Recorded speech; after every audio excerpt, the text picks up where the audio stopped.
Hello! This is the second of the two French dough tutorials, and in this one we join the dough after it's proven and it's about to be shaped. In this video we will be shaping that dough into the French Rustic Loaf. So follow it, and if you need a memory jogger of how we made this dough in the first place, please watch the other video and please subscribe to my channel. Okay, good luck, happy baking. Okay, so this is the follow-on video from the first one where we use exactly the same dough to make a French rustic country loaf, pain rustique. So first thing you need to do is shape it this way to create as much tension while it proves open on a baking tray. So this doesn't go inside a tin, this proves open on a baking tray. In a professional baker's, they would have baker's linen, and you would roll the dough as I'm doing now and then put it inside a groove of baker's linen to prove for an hour, and then you just roll that onto like a wooden shovel and throw that straight into the oven.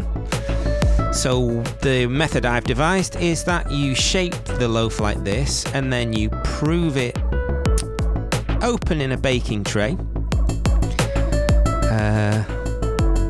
until it's nice and swollen for about an hour basically, and then you shove that whole baking tray straight in the oven and then steam it using the same process I used in the first video. So I'm not going to show that again, go back to that first video and you'll see.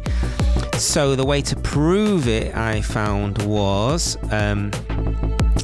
get the loaf on baker's parchment, absolutely tons of flour and semolina should go down the sides so that it doesn't stick to the parchment, and then you push the loaf against one side of the baking tray to hold shape that side, and on the open side, as you can see, I've used one of those travel coffee mugs, just basically a nice long tube shape, and then after an hour it's swollen like that, so you just score it like normal 5 or 6 times across and put it in the oven 230 for 5 minutes, and then turn it down to 180 for about 40 minutes, and to create that amount of steam that professional ovens have, refer again to the first video. And there you have beautiful pain rustique French country loaf. Beautiful, isn't it? So that with pate, as always, butter, olive oil, balsamic vinegar, dip dip dip.